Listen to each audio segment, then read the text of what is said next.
You are watching Father Fish. Now please enjoy the video.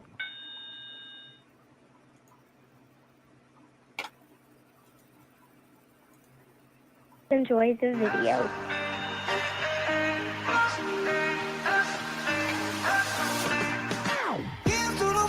Enjoy the video.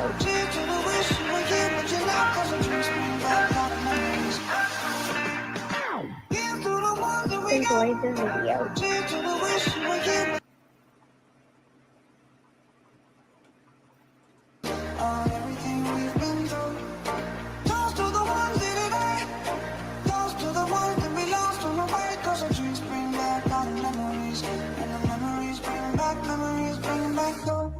There's a time that I remember, and I did not know the pain. When I believe in forever.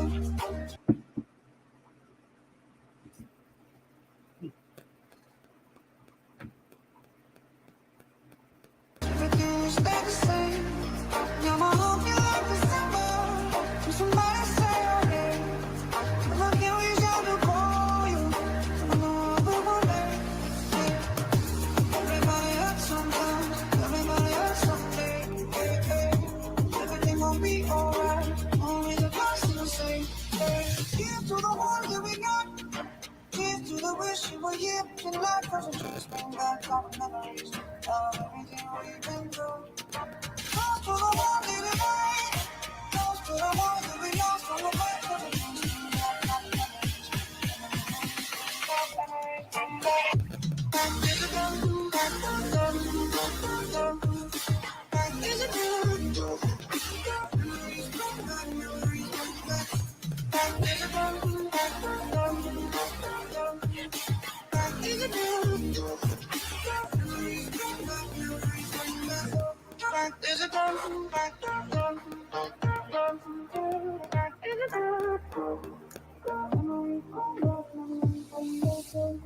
There's a time that I remember when I never felt so low. And I felt all the hatred, just about for a start. And my heart feel like an ember, and it's not enough to die. I carry these torches for you, but you know I'll never try.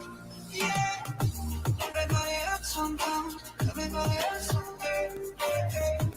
Everything gon' be alright, only the past will say. Here's to the ones that we got. Cheers to the wish you were here, but you're not. Cause the dreams bring back all the memories of everything we've been through. Toast to the ones in today. Toast to the ones that we lost on the way. Cause the dreams bring back all the memories. Memories bring back, memories bring back. Oh, yeah. Glory!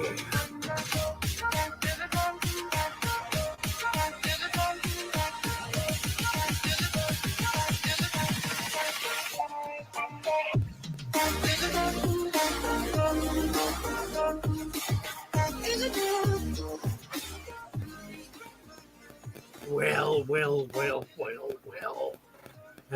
Hello. Nice to be here. Nice to see you all. My hair's are blurry. I don't know why my eyes are blurry, but they are. Oh, let's see. Mary is having trouble. She doesn't have connection, so she's not gonna be able to make it tonight. But when she's ready in a little bit, EJ's coming up. She's gonna be with us, so that'll be fun. We'll all like that real well. In the meantime, let's see if I can figure out what I'm doing. I'm not at all sure I can. Okay. Craig Duniger. Hello. Samuel Schultz wants to talk about fish and koi. Samuel was on with us Friday night. We didn't have time to get him up. We'll try to do that maybe this evening if he's up for it. He is a koi aficionado, so we're all going to be real excited about that. Craig says, Bloody Monday again. Indeed, it is. And turn that off. Get a little glare down. Hit that like button, says Scott. Did a large call yesterday. Oh my word. Went through 3,500 fries. I know what he's talking about. If you don't know what he's talking about, God bless you. It will break the heart of people like EJ who just who can't stand to see anything suffer. As nor can we all, truthfully. But the reality is when you've got 4,000 fish and they are hungry little buggers, you can't feed them all. Who else? Corporal Jagger is here. Hey, Josh. Good to see you. Grenwood. Can I recommend fire as a cure for Monday blues?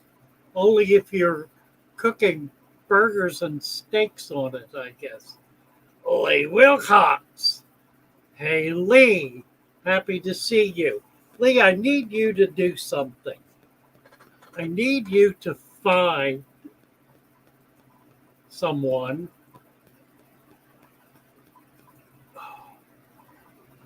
I'm gonna. The fella who was doing our videos when you were doing your songs, we have completely lost track of him, and I'm very concerned about it. I've been trying to reach him for 2 years. He is somewhere in England. Lord only knows where. And Lord only knows how we can find him. He has not posted on his channel since November of 2020. Or was it 21? I don't remember. It is Aquatic Conquest. Go on his channel, look up whatever information you can. See if you can locate the guy. The last I heard from him, he was irate and disturbed and over the moon about the election here in the States. And he started posting about it, and then he disappeared, all in a matter of a couple of days. And I've not been able to raise him, contact him, nothing. Don't know his name, don't know a thing about him, but I think you can contact his business if you'll go on his About page, Aquatic Conquest. Anybody else who wants to work on this, I have tried over and over to reach out to him and have never gotten a response. And it's time to do something. Lord, it was time to do something 2 years ago. But anyone who can help with that. Aquarium Aquatic Conquest tried so many times. We were emailing each other loads in private, then went ghost. I know. That's exactly what happened. He just dropped off the face of the earth. I don't know whether he died, whether he got locked up. He certainly did disappear, and in an instant with no warning. And he was just such a vital part of what we were doing that it was a real blow. All right, EJ, when you're finished with the cats, come visit. And let's see, Samuel Schultz, if you would like to link in, if you know how to do that, and come on up and talk about koi, we'd be delighted to have you do that. To Culling for Schooling. Hello, hello. Nice to see you. Let's see. Doobie-doo, Craig, Scott, do. Okay. Oh, Craig Gunnaker's here. Hey, Craig, nice to see you. Very odd. I know it's odd, and it's just so sad. And we don't know why. And I cannot figure out why. I've sent emails. There must be some way to track him somehow.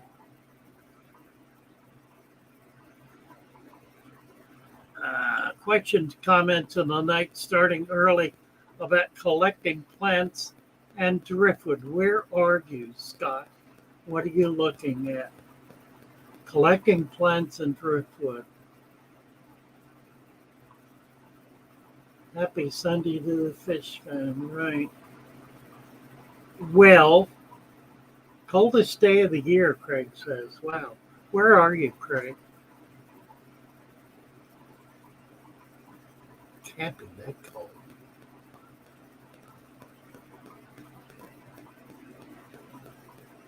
Scott got a killer hunk of driftwood. Well, we're going to have to look at your driftwood, I guess. Oklahoma,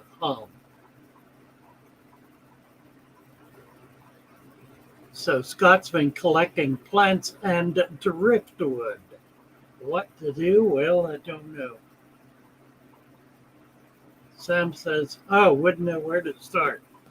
Well, are you on your computer or on your phone? I guess it really doesn't matter. I'm going to post a link. Click on the link and see what you can do. It's going to ask you to activate your camera and microphone. And then it's just a click through. Mess around with it and we'll see if we can do anything. There will be problems, but we've dealt with them before. We'll deal with them again. Soaking driftwood outside with muck water.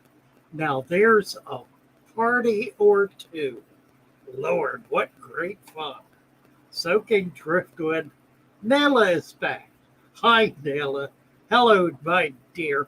Nella is my granddaughter, who I am going to be living near. I'm moving back to Maryland the end of the month, and I'll be, half an hour away from her. So I'm looking forward to being able to see her on something like a routine basis. Anyway, Nella is the one who did the invitation at the beginning of our show, which is such a joy. I'll play it again. Hello, you ready for this? You are watching Father Fish. Now please enjoy the video. That's my girl. That's Nella. Nella Fox. Thank you, Nella. That's her screen name, by the way. Actually, it's her cat's name. Nella is 11 years old and a brilliant, sassy, bright, and thoroughly precocious young lady. Scott the Fish Freak, will you be attending the Keystone Clash? Well, I don't know when it is, but I'll tell you what, I am looking forward to getting involved with the clubs in the Jersey, Pennsylvania, Maryland, Virginia area. I'm just very excited about that. Want to get up and visit people and get to meet people I've not met before and get involved in some of those clubs. And I don't know if there's a club in Salisbury, but I'm sure I'm going to try to start one. So we'll be very active up there. That'll be a totally different environment. Instead of Florida and the Gulf, will be Maryland and the Chesapeake. So it's going to be a lot of Chesapeake stuff. And I'm going to be near Chincoteague and Assateague and Ocean City. So I'll be able to do some really neat stuff about the islands, Hooper's Island, Smith Island, about crabs and crabbing, oystering. And there are a lot of really very cool little brackish water fish. I'm going to be getting people fired up and involved in doing brackish water fish. I am, for those of you who are interested, I'm working with Frank down here to help set him up So he will be able to continue the Florida native business.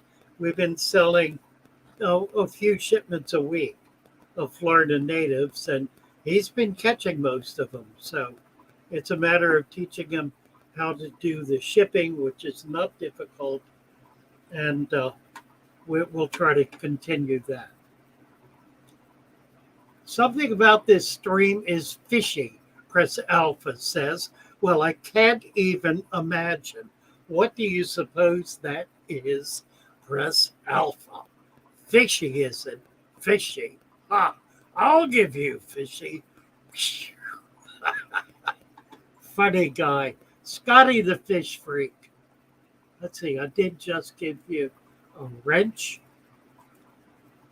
And Scotty, let's give Scotty a wrench. I did that. You'll both be turning blue sometime soon here. Now, if you do not sign up on the channel, subscribe, then you will lose your wrench the next time you come back. So make sure you subscribe, hit the like button, please, and click on the bell and click on all so you get all of our notifications. I did a couple of videos, posted a couple of videos today. Hope you've had a chance to look at them. Oh, here's Scott going to show us his new piece. My hunk of wood. Your hunk of wood. Happy Sunday. Well, all right, you too, Scott. Let's see. So what this you got? It's a big chunk of wood that I got from the stream. Okay. It's pretty massive. And she's been soaking for a while. It's bigger than my arm. And so it was heavy pulling it out. It was like out of the stream. And what I'm doing is I'm just soaking it right now with some muck water. Was it down in the mud? It was, I'd say, semi-submerged. It was more like in the sand from after a washout. And how old do you think it is? Hoo-wee. Show me that. How old has it been? How old has it been drifting? Or how old? Yeah, show me the end of it. It's pretty rotted. Not rotted. It's. Can you see that? Okay. That's better. It's got to be a 12, 15 year old piece of wood. Okay. And my guess was it's an oak of some kind. Yeah, probably hardwood. Yeah, sure. Absolutely. Yeah. And so what I'm doing right now is I'm just soaking it, just to be on the safe side and to make sure that it's going to sink. Well, yeah, it is sinking, obviously. So it's heavy. It'll also give you a chance to see if there's anything in there that critters. There hasn't been any critters coming out. Now, the other thing I collected, and I haven't shown this tank, and I don't want to show the whole tank because it's really not all that good, is I picked this right out. This is algae. It looks like a hair algae of some kind. It was attached to the rocks. Huh. It had really good flow. All I did is I came home and just did a real quick rinse in the muck bucket and threw it in the tank. It's pretty. It'll be. Here's a Jane. Let me bring her up. It might die because of the brightness that's required for this kind of algae. It might take over your tank too. You know what? Oh well, shit happens. And then I picked up this stuff, which I haven't been identified yet.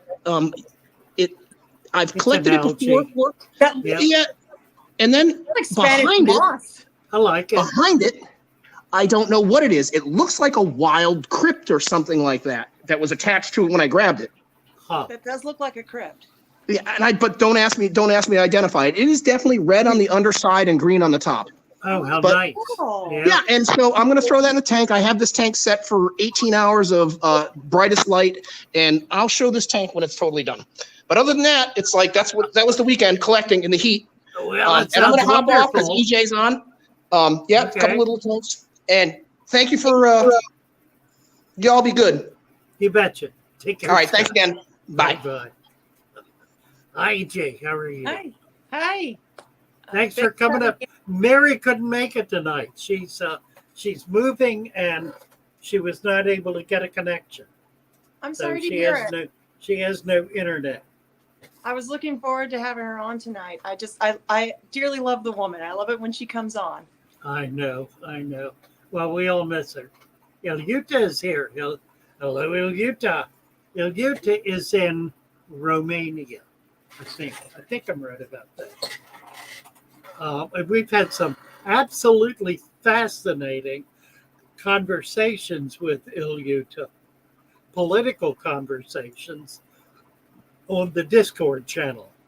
Those of you who are into such things are welcome to join us. We have a channel over there called Lou, and it's a no holds barred. The only issue is you got to be nice to people. You can't be mean. I didn't know about this channel. Oh, well, yeah, it's a hot one. Imre van Belgui is here. Imre is in Denmark, I think, or Holland. I think Denmark. Tell us where you are, Imre. Imre does magnificent videos, a lot of microscopy, a lot of videos of very, very tiny creatures. I know the one that just blew my mind was he has a video of a bowl that he took at night or in the evening that is a huge cloud of paramecium. If you don't know what paramecium are, they're a microscopic life form, a microfauna that's a wonderful fish food. It's used to fish. Tell you who will know it. Whoops, dropped my mouse. Used to feed baby fish. But he had a picture that showed this cloud of them, and you could see the individual ones. It was just, or is, an amazing video. Get all over and check out Imre's. I'll have to. I was reading that there's certain forms of Infosoria that some baby fish don't like to eat because the shells are too hard. I don't know. Yeah, Daphne, for example, would like the mega Daphne would be too hard. This is Rose. No, what is her name? I've forgotten that. The Beardy. Oh, my daughter's Beardy, Sky. Sky, right.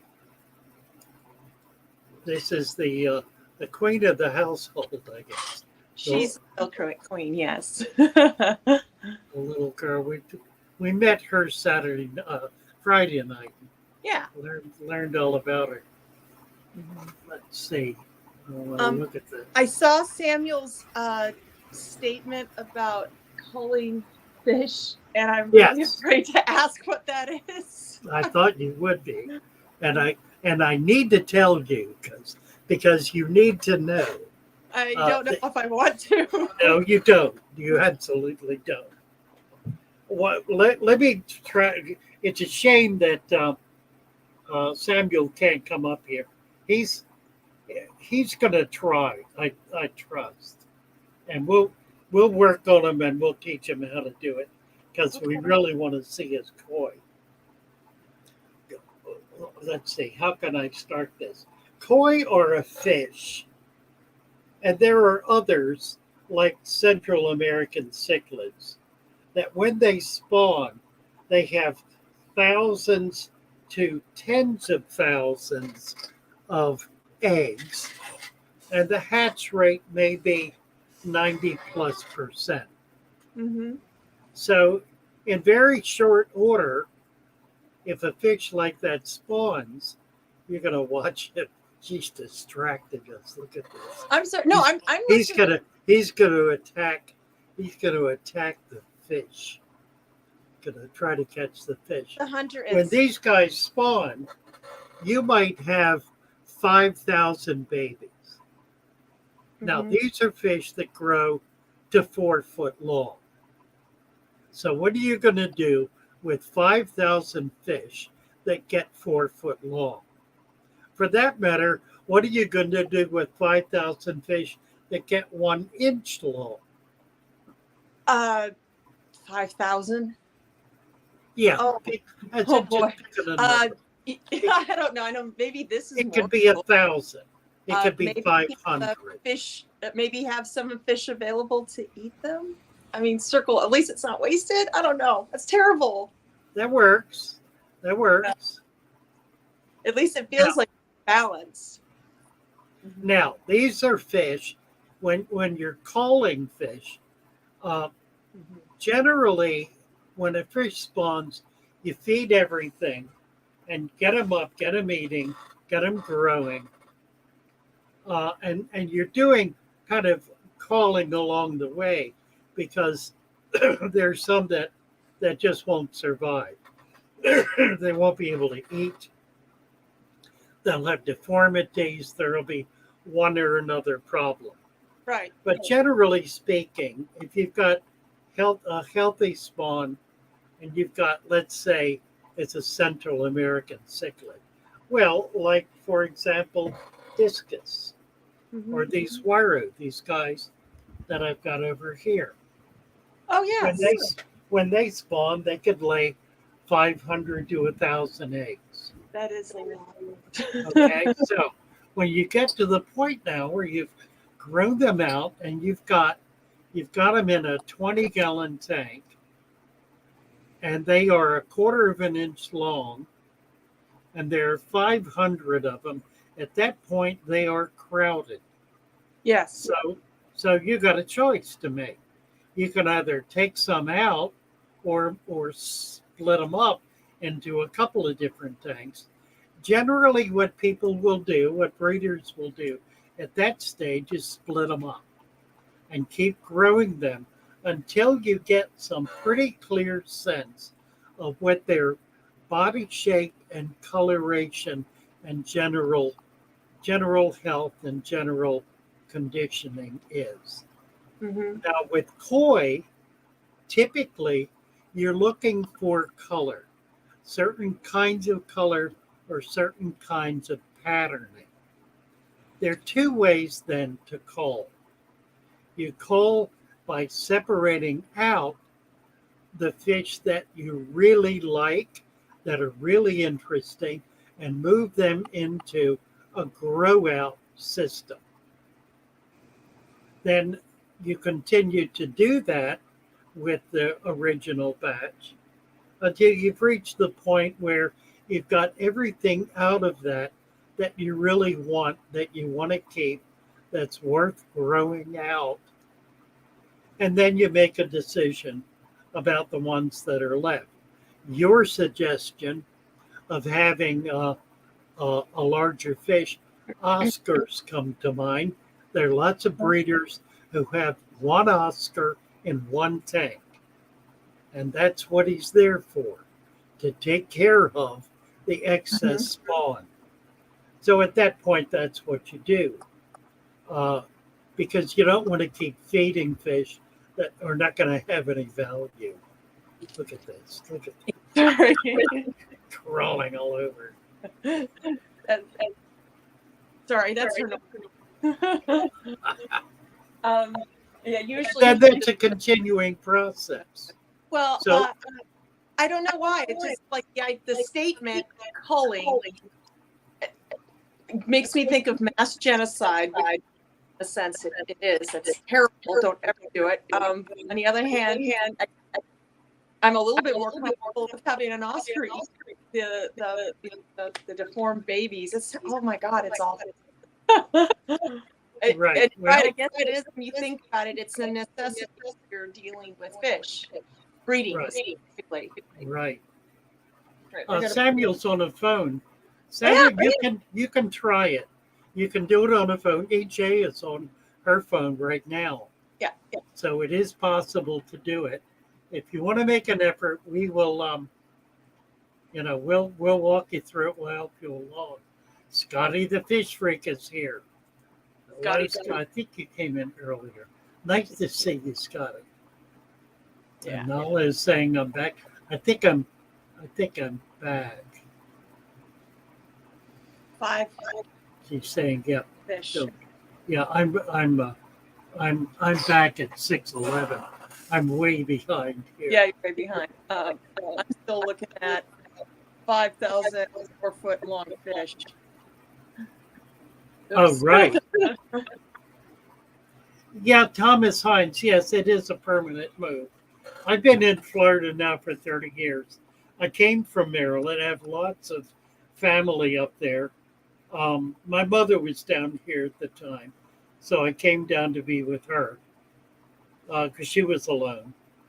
But she's been gone for some years now, and it's time for me to go back. And I'm really excited about it. I've got a million things to do.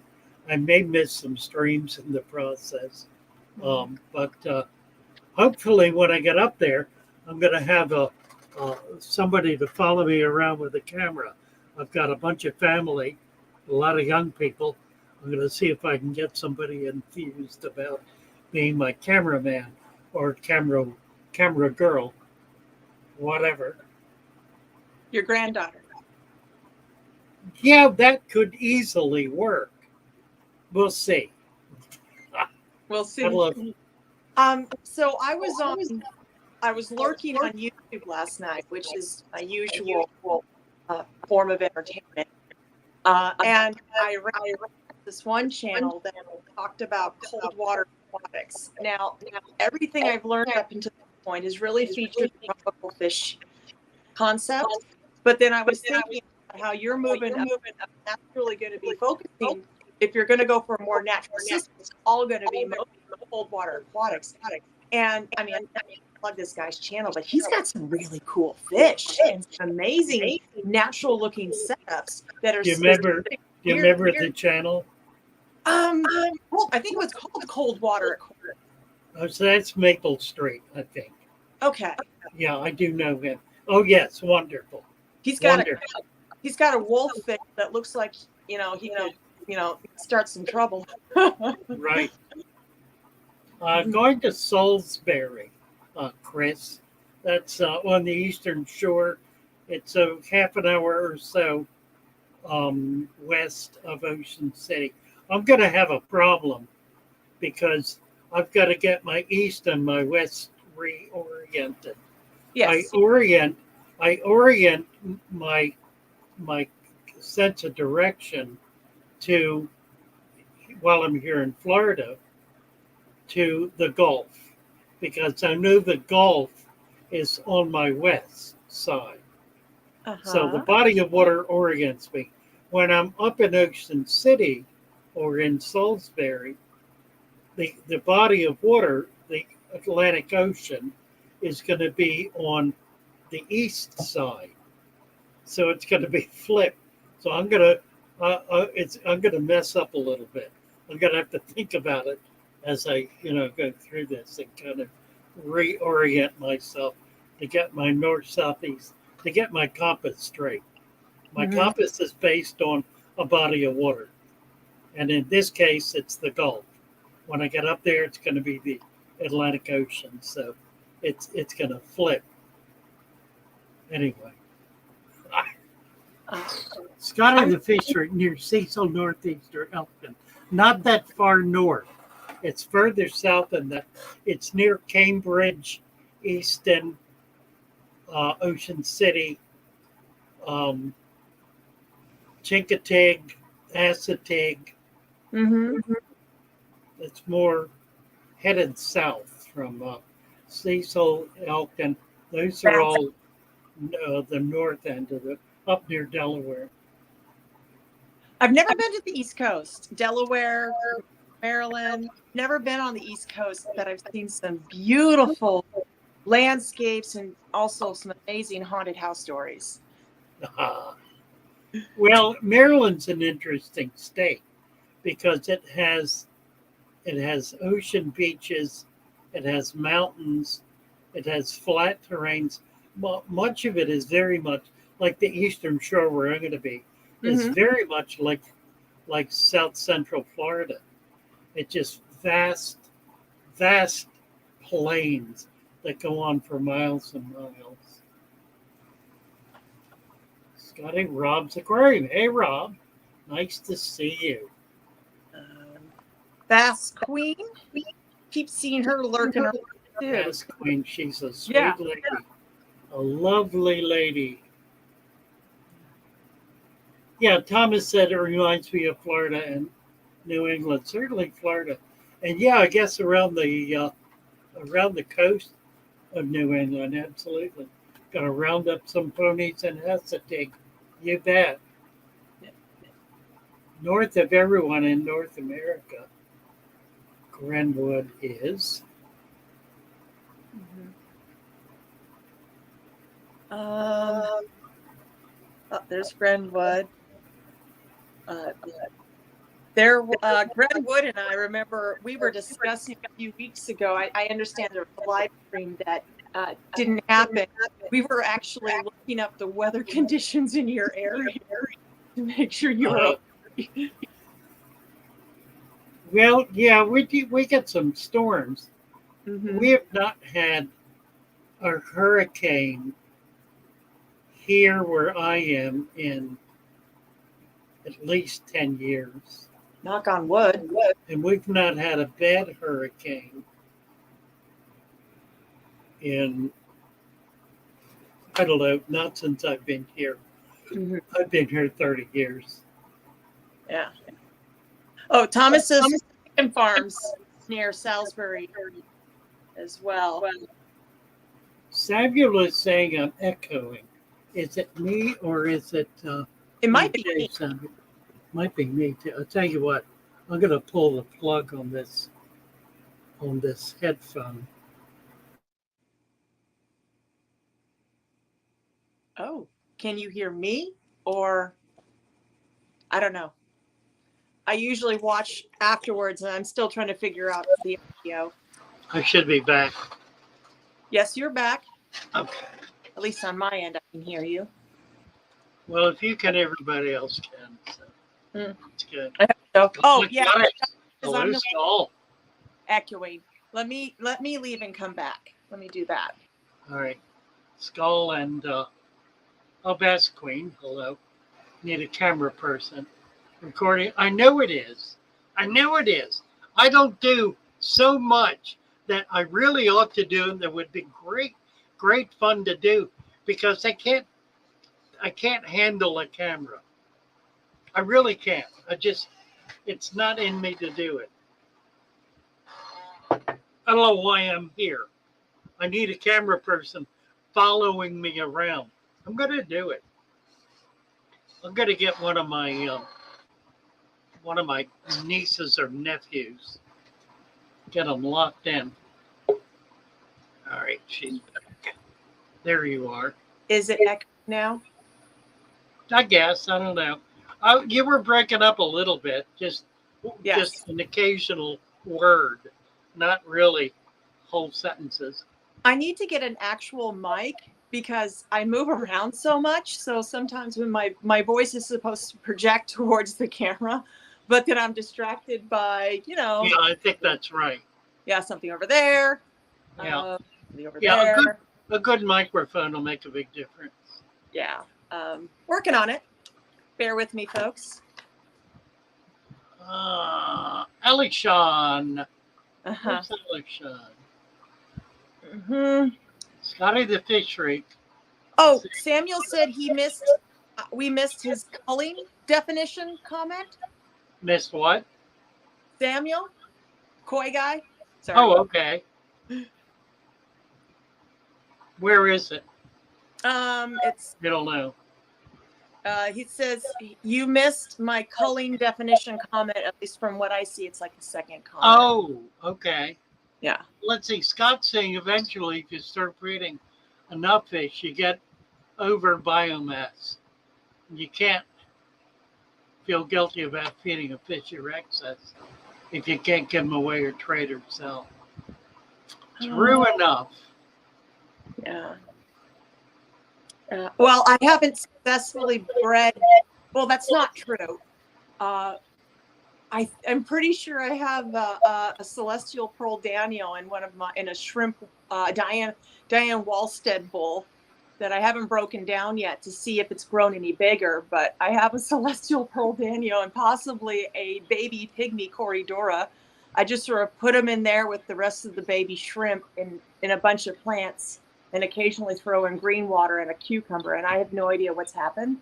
So, but that was because I cleaned out. I did not a deep clean, but I did a cleaning of one of my tanks that had both pygmy corydoras and celestial pearl daniels and a bunch of red cherry shrimp.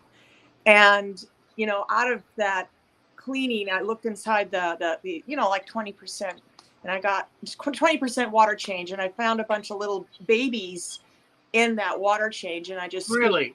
yeah. Nice. It's one of those tanks where I wasn't trying to breed anything, but and I wasn't expecting celestial pearl daniels, any of their fry, to actually live, because I knew they were breeding like rabbits, but there was enough.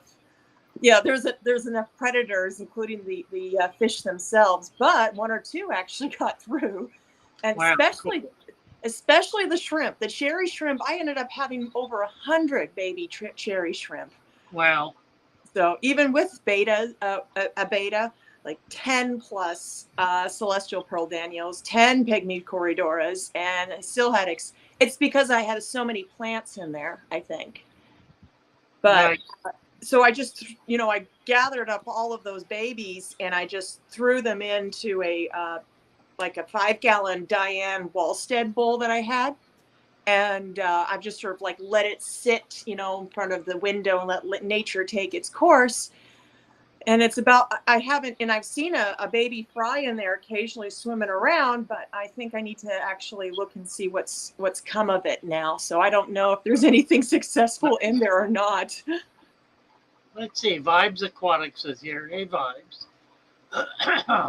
Thomas Hines talking about chicken farms. There's also my grandfather had a chicken farm on Kent Island back in the 50s and 60s. So I know about chicken farms. Ali Sean. Let's see. I want to know if anybody's, I mean, other than I know Samuel is successfully bred koi, but I want to know is there like a specific species that somebody like specifically likes to breed? Like obviously Samuel likes koi, but I mean, you've successfully bred all different various types of fish, but is there one that's specifically your favorite? Like, yeah, probably. Probably the dwarf cichlids. Okay. Why? Would be like rams, apistos. Well, I like the fish. I like the dwarf cichlids. I like apistos. I like rams. I like the other small cichlids. I like them behaviorally. I like the Tanganyika ones particularly because they're just so interesting. Their behavior, and a lot of them will breed in colony, particularly the Africans. If you get them going, they will maintain populations in the same environment. So there'll be all sizes and can be large numbers of them.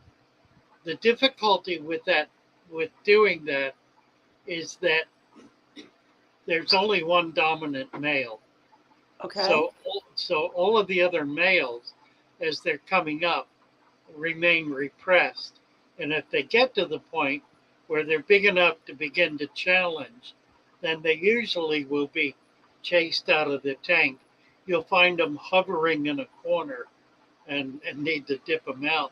But that's a great way then to start a whole new colony, because they can be enormously prolific, and they're pretty rural usually, and just really interesting behaviors.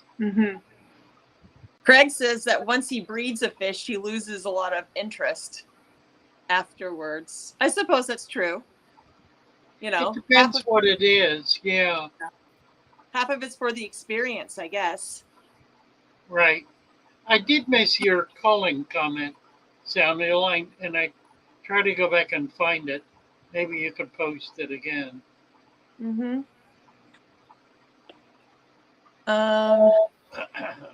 Once I okay.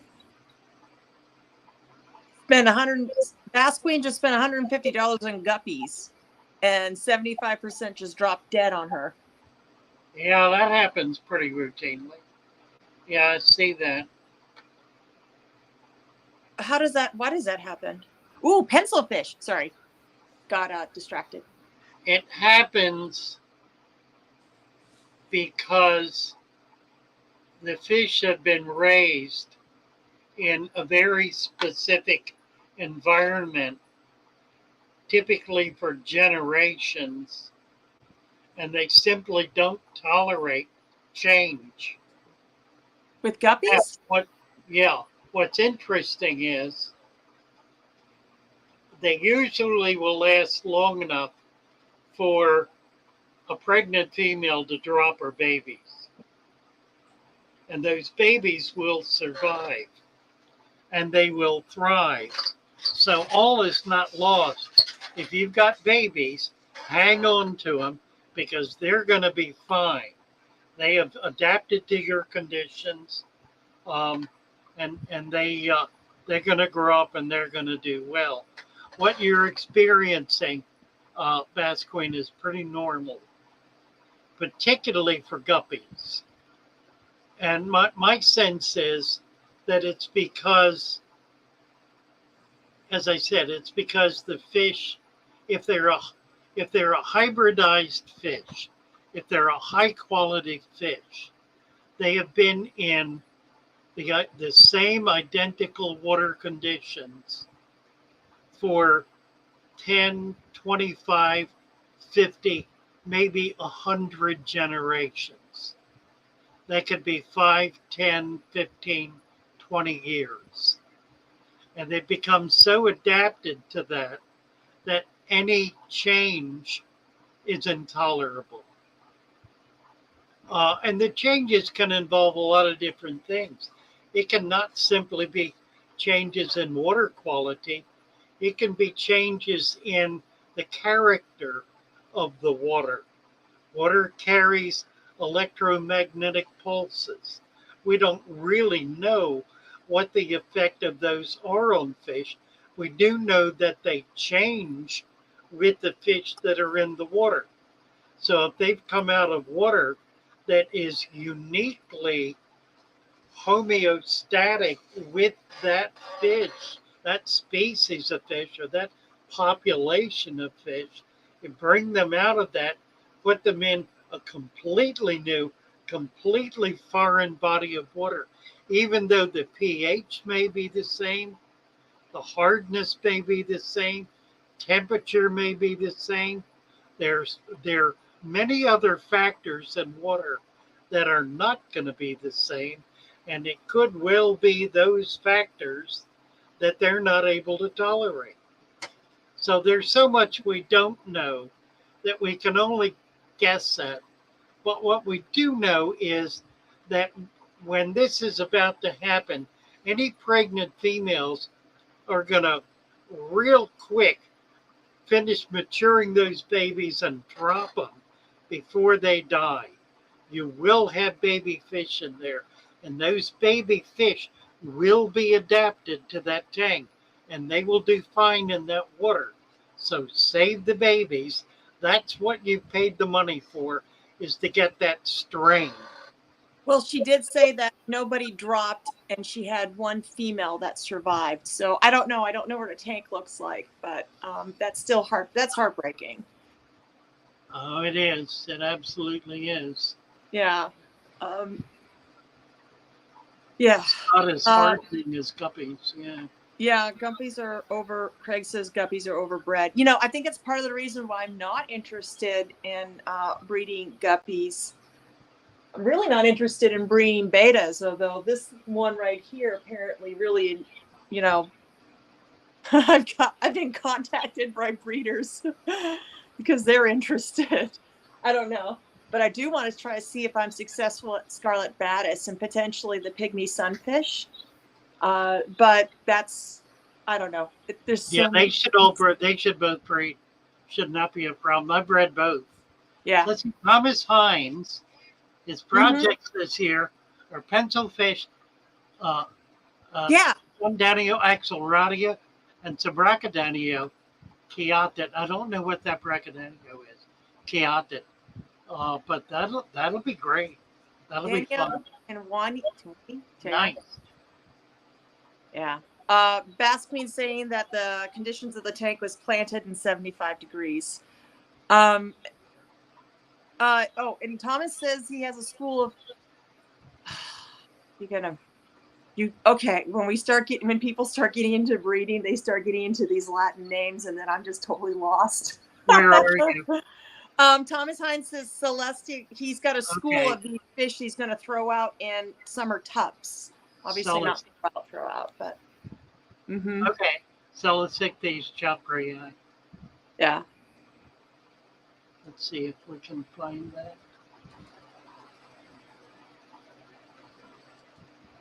Yeah, and I mean, like I'm looking on the chat, and some folks are talking about Polish strain, Sundano Axelradi, some. I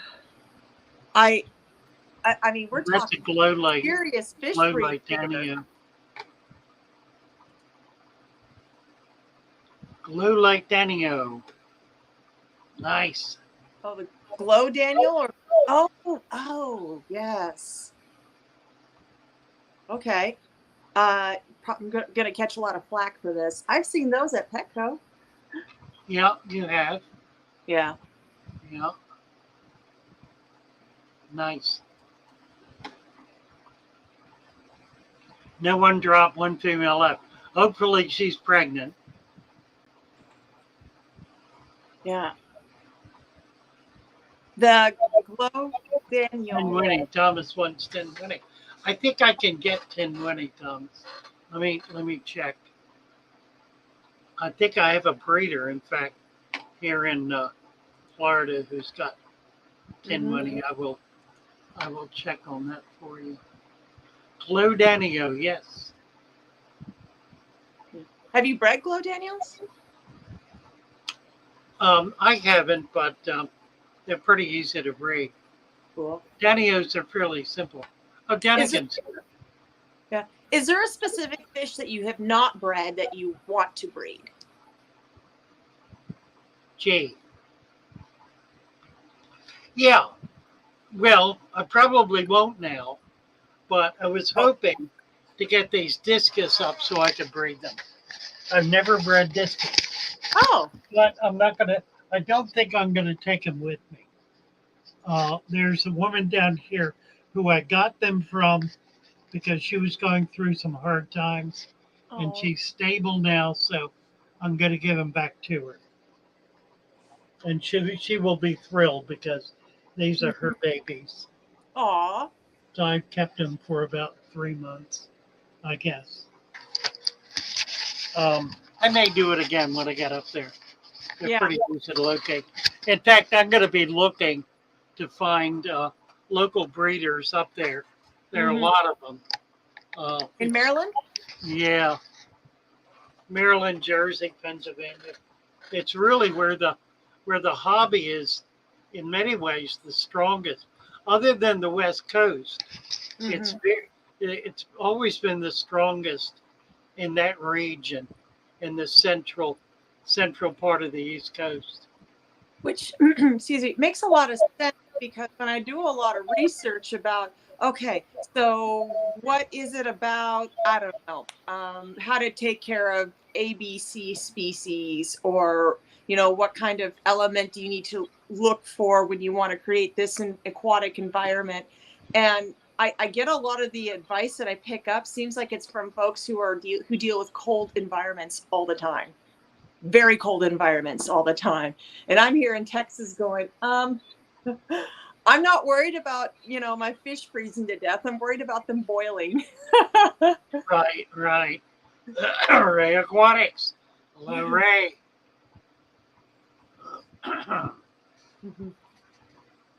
They are wonderful discus.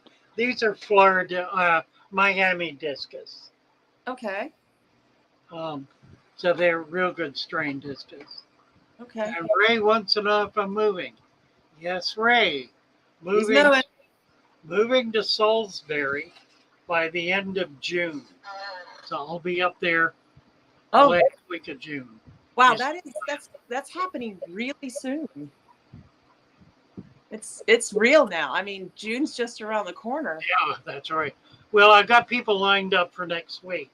I'm Okay. going to get into next Tuesday. I get into my storage unit. I've got help there. So I'm going to go through that, figure out what I want to keep. And then I've got people coming in later in the week to start packing out what I have here in the house. So within the next week, 2 at the most, I should have everything pretty well packed up. We have a club meeting that'll be on the 17th, and I want to be here for that. And then right after that, I'm gonna start the drive. I have a friend who's going with me. We're gonna probably do an overnight motel, and probably do like 2 8 to 10 hour tours. We'll do 8 to 10 hours first night, and then get in the second day. Driving is no joke. I've got family in Canada, and the drive is exactly 22 hours. So That's dreadful.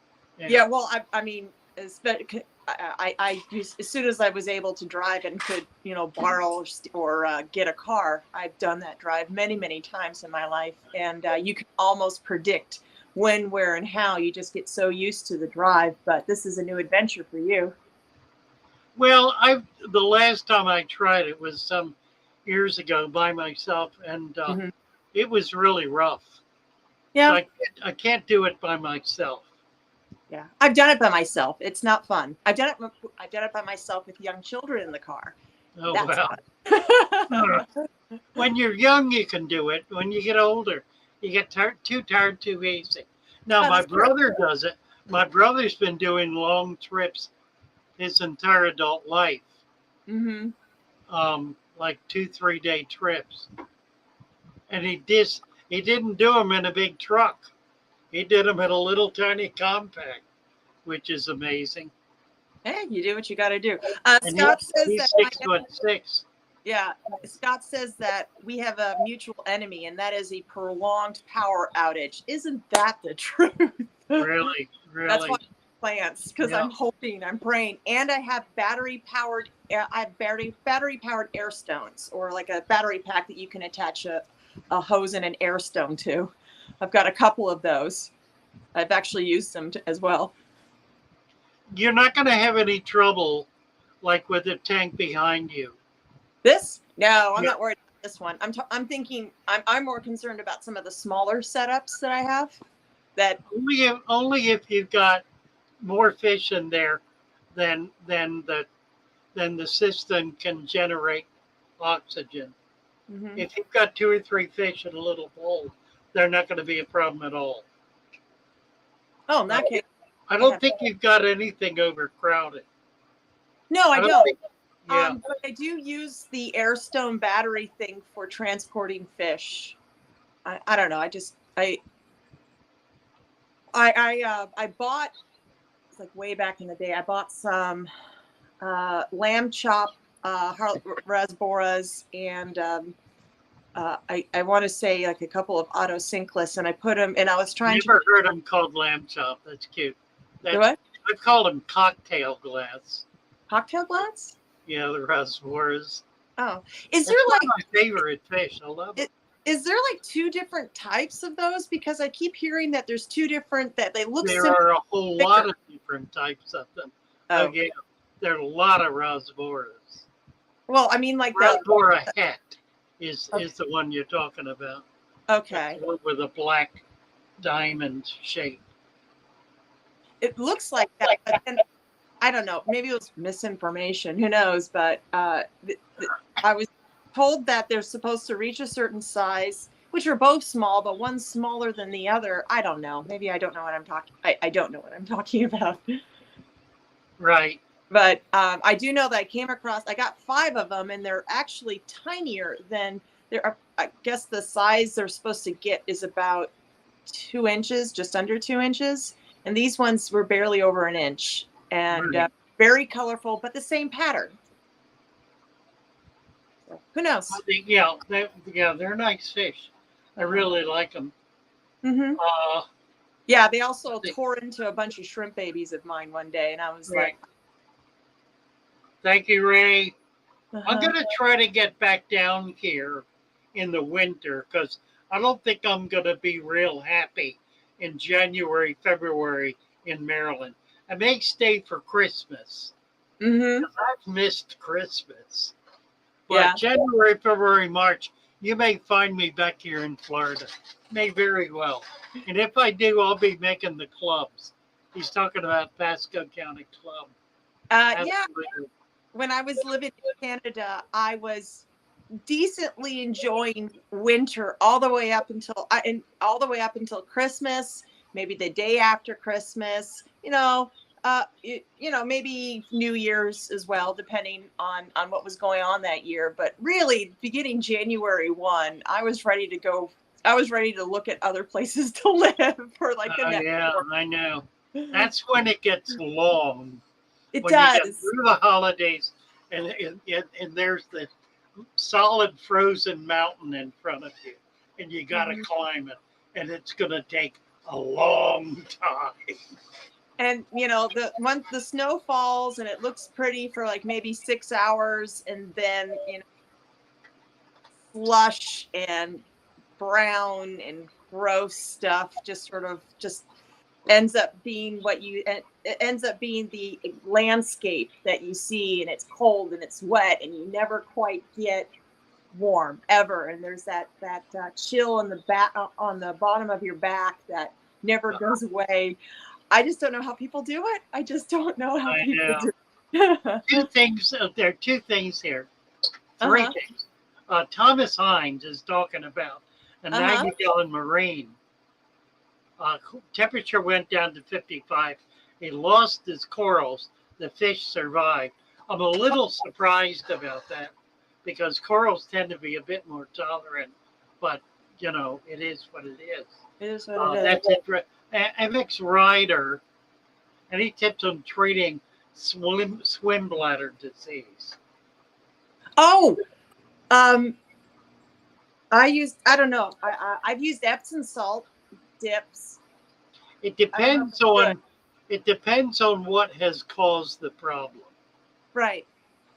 There's a little tiny, microscopically tiny channel that feeds air into the bladder, and it's controlled by the barometric pressure of the water.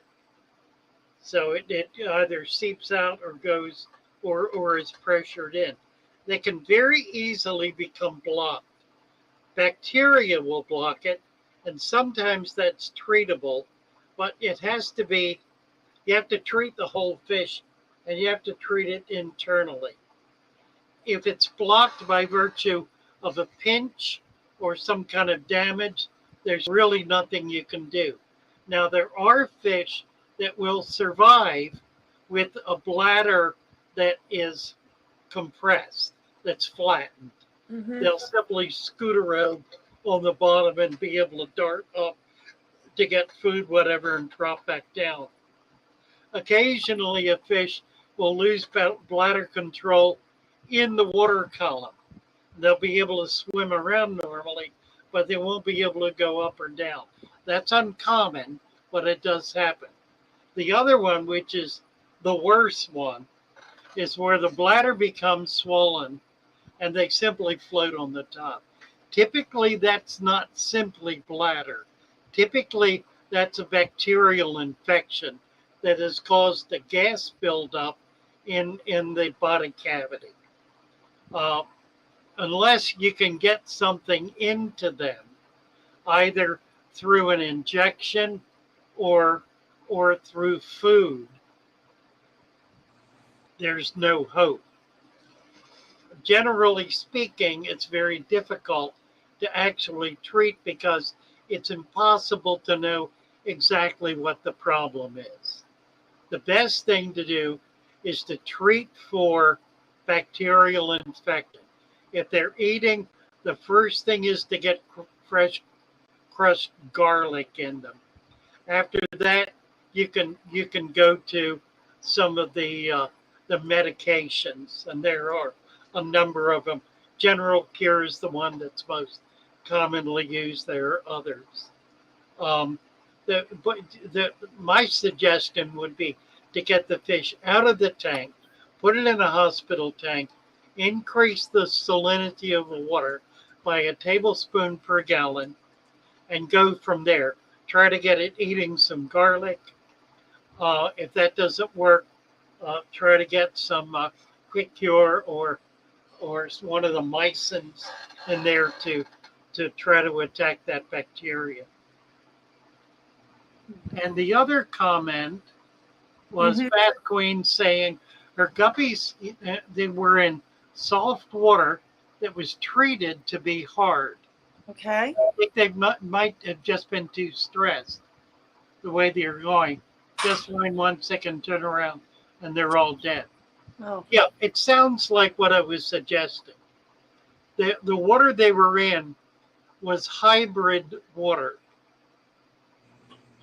Probably impossible to duplicate. I mean, once you duplicate pH and hardness, where do you go from there? There are any number of other factors involved in water quality. Most of them cannot be tested, so they can't be duplicated. We cannot test, well, we can if you got some pretty expensive equipment. You can test the electrolytic condition of the water. Yeah, I saw that. It's like $200. Yeah, that's the problem. You wind up spending a lot of money on equipment that you may use one time. Now, what the farmers here in Florida have done about that is they worked with the state to create, through the university system, a laboratory that's in the middle of fish farm country that is immediately available to them and to you and me for that matter. Oh. It's called the Florida Aquaculture Lab, and they have scientists there, biologists, who will test water, investigate more fish that have died, do necropsies, and determine what the problem is. They're able to do culturing and so forth. Wait. So if I have a fish that dies, I can literally mail it to this group, and yeah, exactly. Oh. Right. Oh. Now, I'm not going to tell my kids that. They'll want me to mail everything. Well, they're not going to do it because it's an expensive thing to do. Okay. They're not going to do it unless there's a good reason to do it. And there are times when getting those animals from hobbyists is helpful, particularly when some new disease or new problem is beginning to attack the population. Then they want to know what that is. And the hobbyist can be a big help in being able to provide the corpses, the fish that have been attacked, whatever. Mm-hmm. But generally, they're there for the farmers. I've used them. Most other serious hobbyists here in Florida have used them. And it's a great place to visit because they're finding ways to breed very difficult fish that they can then train the farmers to be able to breed. Moon Boots says he accepts all dead fish in the mail. All right, Moon Boots. Accept all dead fish in the mail. I'll keep that in mind. Yeah, post your address here, Moon Boots. We'll be sure to send you. I've got a bucket out back that I need to get rid of. I'm happy to have a place to send it.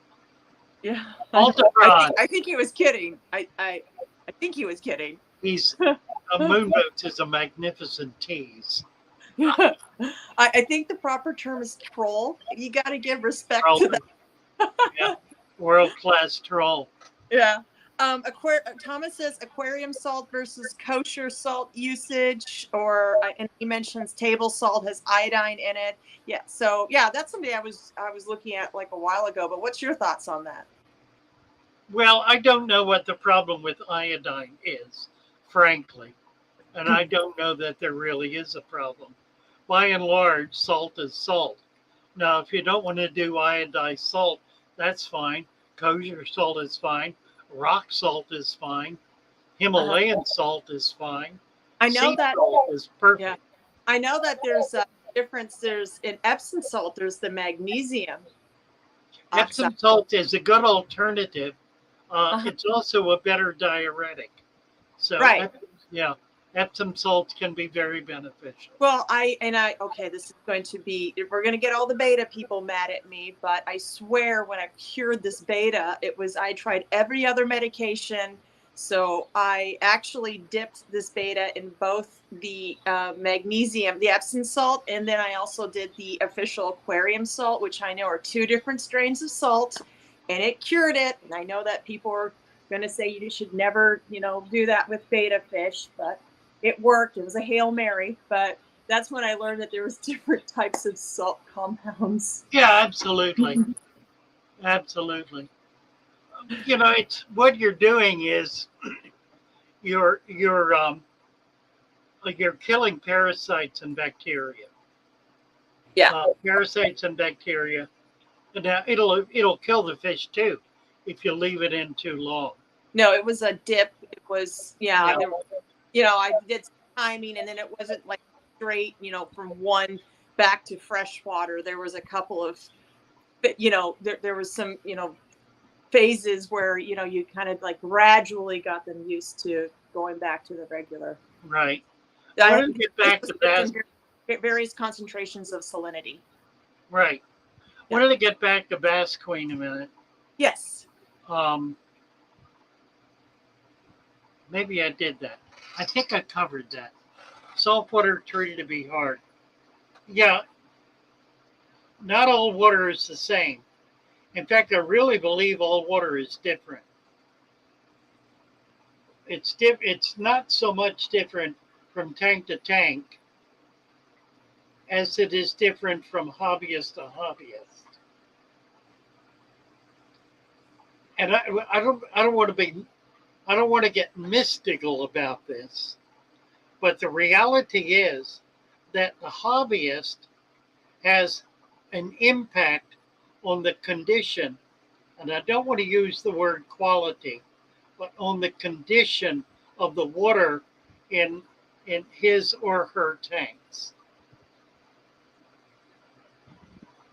This is a lot of ways to think about this. Maybe the easiest way is to think about it as a chain of life. All life is related to all other life. You see it outdoors. It's also true indoors. You see it in creeks and ponds and rivers and ditches and fields and farms and so forth. You see the interrelationship with nature. It's also true in your aquarium. And it's true in your relationship with your aquarium because you impact that aquarium with your body, with the oils on your skin, with the electromagnetic impulses in your body, with your air, the air that you breathe, with your very presence and your very physical contact with that body of water. It becomes part of you in a sense, an expression of you in a sense. You become part of it. And you really can't separate that out from what we're doing as fish keepers. Now, if you're maintaining large bodies of water, 50, 100-gallon tanks, 200-gallon tanks, you're doing 10 to 25% water changes every week, you've got big fish in that tank, then that issue is going to be less significant. But if you're maintaining, like EJ is, a body of water that remains absolutely unchanged month after month after month, year after year after year, that water takes on the quality of its environment, and you are part of that environment. That's all I'm saying. Beyond that, it's just a lot of question marks. We really don't know what that impact is and how to deal with it. But I'll tell you this, if you are sensitive to it, to the reality of it, it changes the way you relate to your fish, to your plants, to your tank, to what you're creating. And that change is not just an attitudinal change. It's a physical, biological change because it affects the way you touch things, the way you get your hands into the tank, the way you feed, everything about how you how you relate with that tank is an expression of your participation with it, and it is affected by that. It cannot help but be.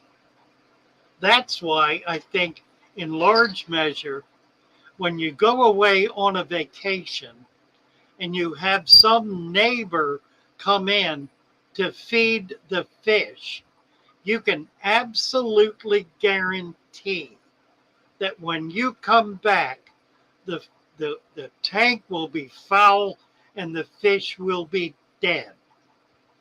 It is an almost absolute certainty that will happen. You can attribute it to simply overfeeding, and that's usually the case. But I believe there's more to it than that. If you're going to leave your fish alone for a month, leave them alone for a month. Nobody needs to do anything. Nobody needs to feed them. If you need somebody to check to make sure the power is still on, that's fine. But make sure you take everything that could be used as food and lock it up and keep the key. Don't let them near food. And if you think there's a chance they're going to go to the store and buy food, don't let them in the house because you'll come back to dead fish. I absolutely guarantee it.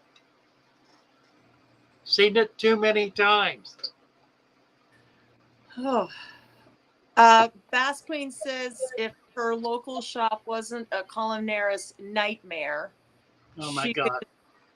they keep putting in infected fish in with the new ones, and then they get mad when she asks about it. Where do you, well, I don't want to ask that question, but what kind of local fish shop is this? Yeah, and calumniaris is so deadly. Yeah. It's so difficult to deal with. Friday. Yeah, we talked about it on Friday. We talked about it on Friday, that's right. Yeah. Oh, I don't know. Bass Queen needs some different, needs to get to know some different people in the fish community in her area, if that's the case. Yeah, you need to start a club. Just got to try to get one or two people to come visit and then travel around, visit each other's homes. You'll get more people. It'll become a regular meeting. You'll get a club started that way. Not hard to do. The other way to do it is with a shop. But shops generally don't want to start clubs because it impacts their sales. Because people in clubs trade with each other. Oh, yeah. It's an alternative to buying at the store. Are you saying there's a potential conflict of interest? I'll tell you what, I started a club, and I think of the people who were active in that club, and there were upwards of 100. I virtually never saw them in the store. Oh. Never. Oh. Well, and they would tell me about all the fish they got from their friends. Oh, oops. I But actually I love the club. I just, went. I took that class yesterday that I was telling you about. That was how to. It was going over the basics of putting together an outdoor pond, and they used a kit, and we were at I guess a garden center with aquatic garden center, and they were also a distributor for this company that sells this type of kit, and so I'm asking questions about, if I don't use, say, this specific product, what's the scientific concept behind it that potentially I can imitate in a different scenario without buying the product? And it was they not. didn't want to answer that question. They didn't like it. I didn't mean to make it Really? that way. They Really? didn't like it though. Yes, I know. Yeah, I know. I wanted to know the concept behind it. I mean, there's a time in there's buying a kit is valuable. There's tons of people out there who want to build a pond and they don't want to have to think about it too much. And Right. I respect that. And that's what's great for that. But I just wanted to know everything about it, like the whole concept behind, why do we use this step as opposed to, doing something else? And it was, I learned a lot, but it was interesting. Greenwood is saying I have a new shop opening this autumn run by hobbyists. Mm-hmm. I vote for a new good local shop. It'll be great for the first 6 months. And then they'll start figuring out that they got to pay their rent, their electric bill. And they're going to be unless you've got a very, very strong local community that really can support a shop at wholesale, they're going to have a hard time of it. It'll be fun for a while, and then it'll get difficult. It's very, very hard to run a shop, particularly in a small community. In a big city, you can do it. Because in a big city you have,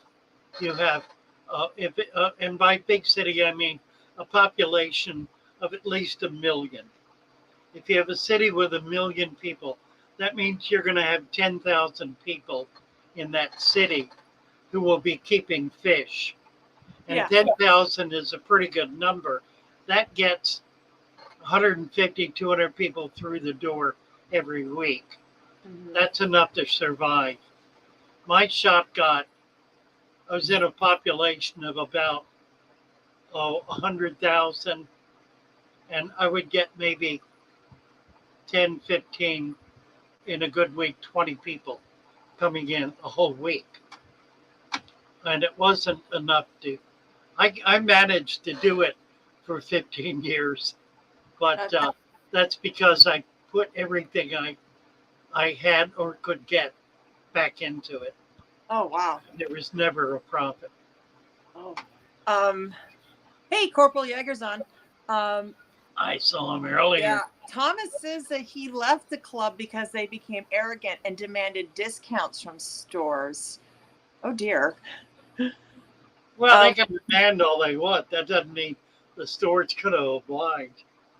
This is true. Well, I mean,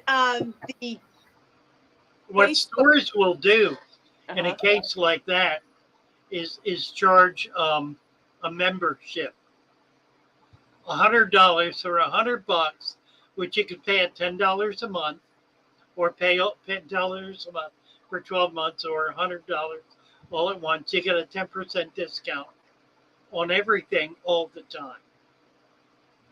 So if you're spending $1,000, you'll break even in a year. Mm-hmm. Oh, Thomas is now he's listing off numbers. Where are you, Thomas? Well, I don't want to ask like specific. Well, for 6 months and dropped off. Yeah. Right. Exactly. Yeah. Rent $3,200. Store was $32. He got basically paid a $1 per square foot. 250 tanks. Fish only, marine or fresh. Electric bill monthly was $785. Sounds exactly like what I was doing. Yeah, did well for 6 months. Those are my numbers. Yeah, downsizing was not enough to save it. Oh, You know, Connecticut. I kept it going. I kept it going for about 15 years. Yeah. But I estimate that I put easily $500,000 personal income into it, which I derived as a result. I derived it from having the business, but ultimately it really was bankrupted. Moon Boot said he likes to visit fish stores, but the truth is he doesn't really spend a whole lot there. That's typically the case. You'll have a few customers who will be financially capable of spending $100, $200, $300 a week. Hey, And you learn to bet. And then new people coming in, you can get set up for a couple of hundred. You need one of those every day. You know, I used to go to this when I used to go to the pet store. Like I would visit Petco and PetSmart. You know, I'd also visit local fish stores too. And I mostly stick to local fish stores, but I would get to know the individuals at the big box stores, because it's, you know, they're usually the same employees, and maybe they don't know everything, but they're still pleasant to talk to, and they do share some of their experiences. And honestly, I see some very funny stuff, or I guess it's not funny, it's cruel, but I remember watching a lovely young couple purchase an Oscar for a 10-gallon tank. And I mean, and the employee was telling me it happens all the time. But I actually stopped going to PetSmart because I don't know what happened, but they started enforcing some.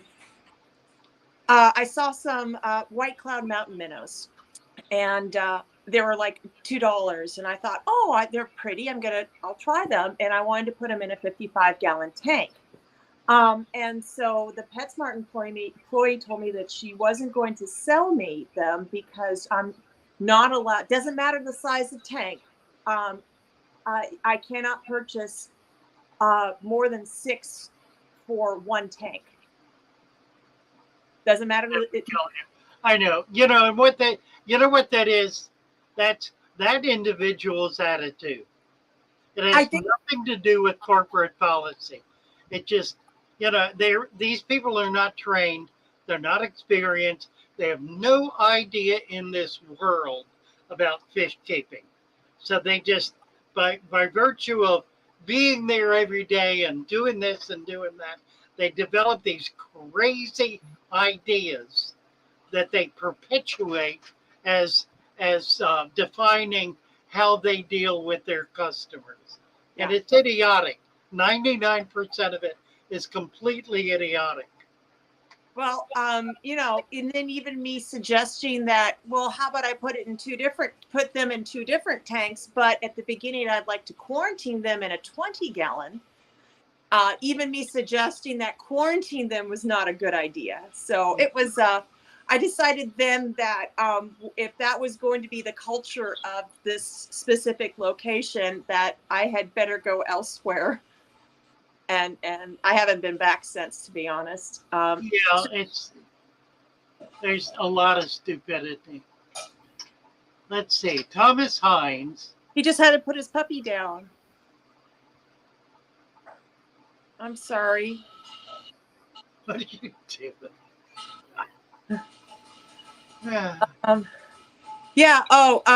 Thomas says he had a store. I mean, I guess my experience with the fish Nazis is common.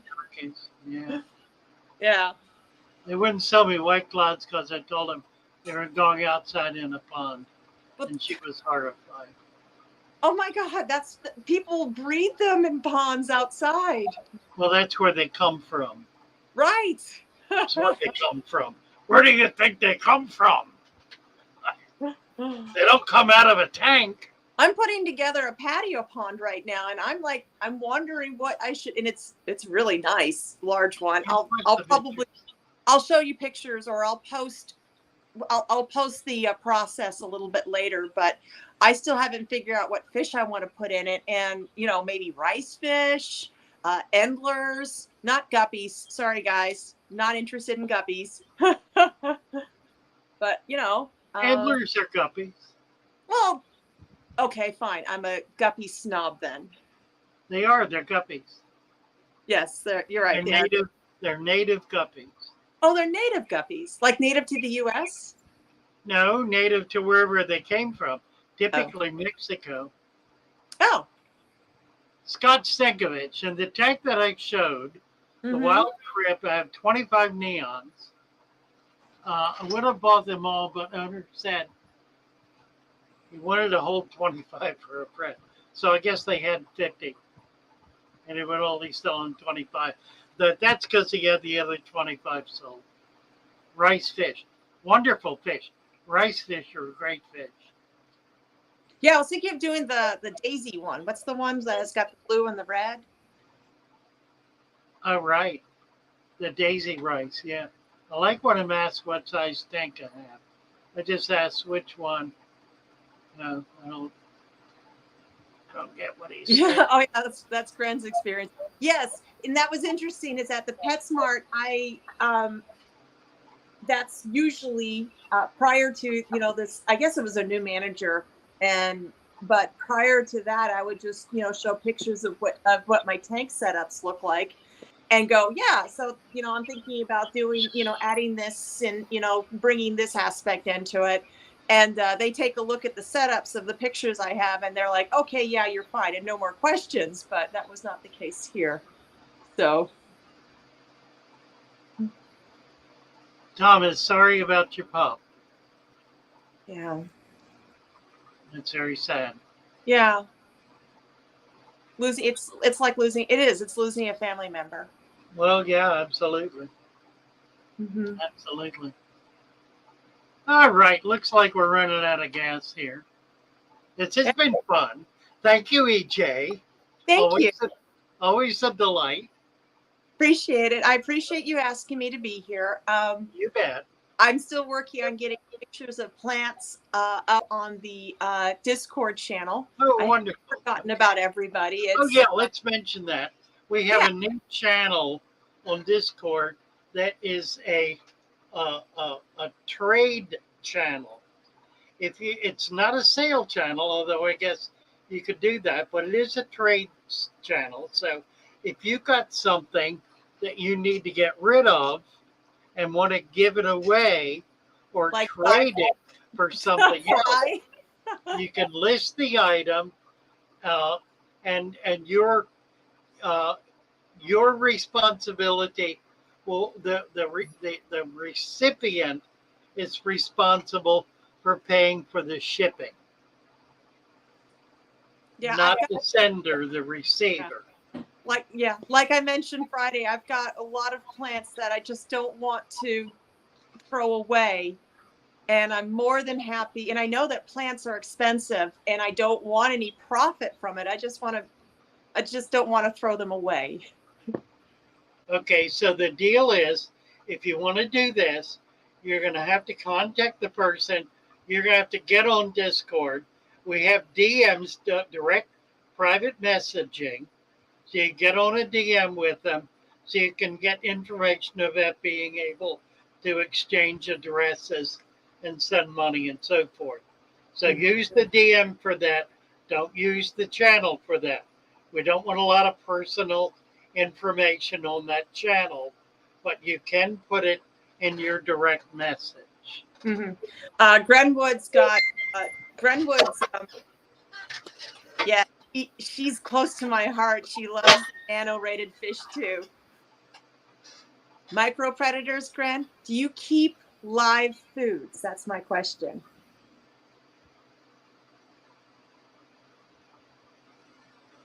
Who you asking? Anybody? Oh, Grenwood. She Gren. loves nano-rated fish, which are, if you're talking about nano-rated fish, they're such micro predators. They're so much fun to feed live foods to. Right. Mm-hmm. She's working on it. Oh, and Thomas says he breeds pencil fish. We could keep going all night. I got pictures to take. But get on Discord. I want to see. Yeah, we need to get some pencil fish. Yes. All right. Thank you all. We're going to leave now. just because we've been at it for an hour and a half. Now, we were here 2 hours Friday night. We had Joshua up and had a wonderful time, EJ and Joshua and I. And it just went on and on. And after I shut down the channel, we talked for another hour. We could have easily gone on live for another hour. Yes. So we can obviously we can Well, do this. Hold on to those questions, Gren, because I do want to talk about live culturing soon. Because I've been wildly successful with Daphnia, but I did lose a tank, which I'm sure that it was through Hydra. But that's why you have backups. Yep. So, yeah, I want to talk about that later. So hold on to that, but not now. I've got things to do. Sorry. All right. Love you guys. Nice to be with you. I will be back Monday or Wednesday. Don't know which yet. I'm trying to get somebody lined up for the Noah project. But I'll be announcing that as soon as possible. Please check out the new videos. They're getting almost no play. My videos are to the point where they're all going backwards. Don't really understand what's happening. But somehow I'm not piquing people's curiosity, I guess.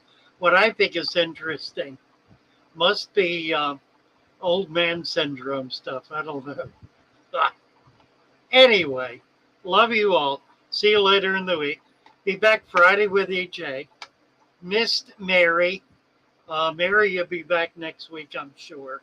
And maybe we can jump in during the week. Thank you, EJ. Thank you. And Nola didn't pop back in, but I know she was here. She lurks. Nola will say hello, but that's all you get out of her. Yes, I've seen her once or twice, but hey, no, lurking is the way to do it. I like lurking. That's how I ran into cold water aquatics and just, different things that pop up. I am not quite sure why the algorithm doesn't bring you up more often. Almost like it's a conspiracy or something. Yeah, it feels that way. We really don't. Are you publicly known as a conservative out there? I don't know. Yeah, I don't think it's that. No, I think I'll tell you what I believe it is. What? Tell you exactly. May as well say it here and now. Yeah. I believe that the really big fish YouTubers are able to. They're in continuous conversation with people at YouTube. They have live people who they work with, and they can shut down small channels that they don't want to see growing. Now, the reason they do that is because, in part, they're able to establish financial partnerships with some people and take financial advantage of them in order to build their channel. And I've known people with whom that's happened. There are others who simply don't like someone, and so they will blackball them. And I think I'm on both of those lists. That's too bad. So, yeah, I think that's why.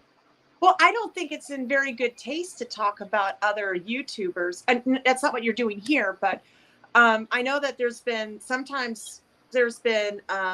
conflict with more well-known YouTubers, and they start picking at each other. And frankly, I don't watch any of those criticizing videos. I don't know. It's of no interest. It's the problem is YouTube. That's the problem. It's YouTube. It's the algorithm. It's their whole approach to business. The fact is, a year ago, I was making 5 times more money than I'm making now. 5 times. I've done nothing to change. The algorithm has changed. YouTube has changed. And it's not just me, it's everybody else who's on my level. All of us have suffered in the identical same way. It's the algorithm. It's I'm YouTube. I'm a big proponent of, being able.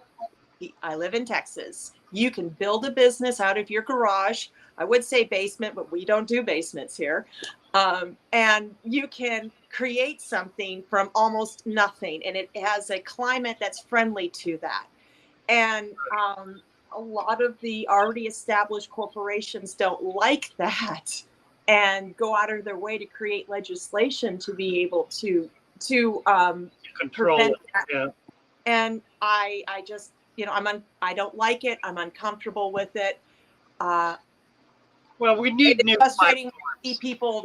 We need new platforms.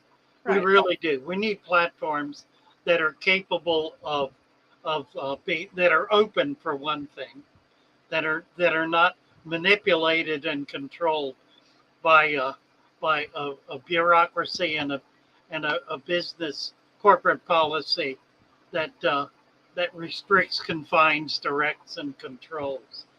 Well, enough of that. Yes. I don't want to get off on that. We need to get going. Take care, guys. Love you all. See you later in the week.